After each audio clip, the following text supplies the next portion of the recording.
but all the boundaries were crossed out. So anyway, I had this idea that I wanted to be a musician, and my friend, James Clayton's sister, was at law school in London, and Lloyd Cole, who was on her course doing law, and he just had this single, the first one, and he was still a student then, and she said, do you want to come to a party in London when we were like 15? Lloyd Cole will be there. So we went, and it was up some sort of squat up Kilburn High Road somewhere. And anyway, it went on really late, and most people had gone to sleep. And I got talking to this Australian guy who was very shy and polite, and he was sitting with an electric guitar, trying to pick out the song. About 3 in the morning at this party, and it was like I later learned, Grant McLennan. And the first Go-Betweens album was out at that point, but I didn't know it. In those days, we didn't know everything, and he couldn't spot everything. It was very mysterious times. And he was playing this song, trying to work it out on his own, not really interested in who else was there. And it had the sort of feel of things like Karen or Lee Remick's sort of scrappy, new wavy sort of noise thing.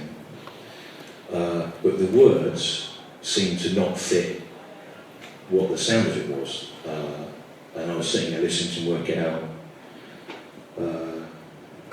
I recall a schoolboy coming home. This one, right? Yeah, I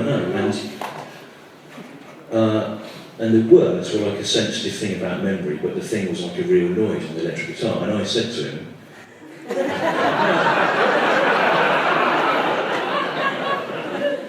honestly, I didn't know. I wouldn't have done it if I'd known it was going to be.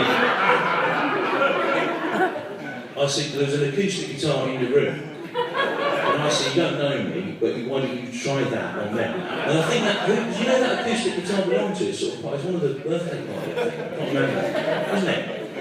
Yeah. Anyway. So he started playing it out. He said, it's amazing, it does sound much better on this, because it's... I'm not saying I wrote it, I'm just saying I said that you should put it on the fucking... do it on an acoustic, and it's...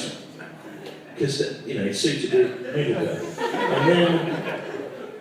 Again, I recall the school we came home, and then I recall...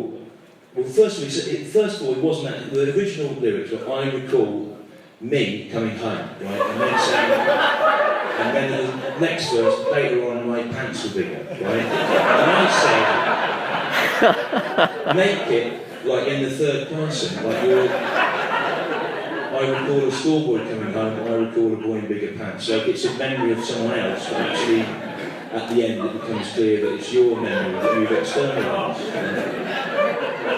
Do you know what, right? I was trying to do...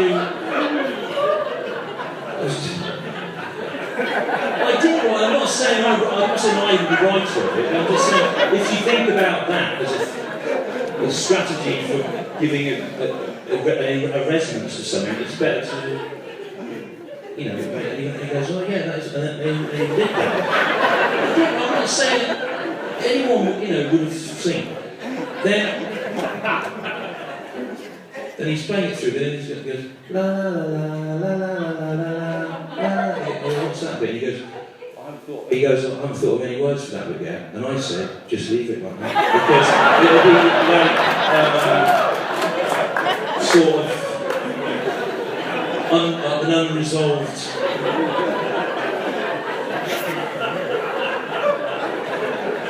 sort of memory, And then the last bit, what it originally is going, I was further away and it was longer, and I was going to say further and longer, and the people will fill in, So then he played through again, and he was going. He said, first of all, it was really not. I didn't know what he'd done before, but it had a really different flavour to the sort of spiky post-punky stuff from the first album. And he'd not written like that on an acoustic before, and it was only because I said, and there was a sort of... I didn't play it, I didn't write the music or anything, I'm just saying that I said make it in the third person, keep that la la la bit, and then at the end just repeat those actual words but don't fill in the phrase. And then he got other people to get. Roland S. Howard was there, and like I think Chris Bailey, all sorts of Australian expats, and he played this through to them about 5 in the morning after we'd sort of knocked it around. And people said to him, you've probably written what will go on to be one of the great Australian songs of all time, about landscape and memory and a purely Australian experience of landscape which has a global sort of resonance. And he said, and everyone else sort of peeled off, and he said to me, if I do anything with this, we'll give you a writing credit for it. And I said, there's absolutely no need to do that.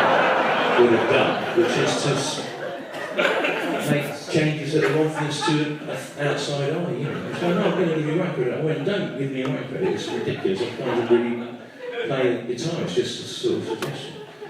And he said, well, if we record this, I will thank you on the sleeve because you've turned this around. And this could be the song that I'm remembered for more than any other. So, it might be, but we don't know. So I'll mention you.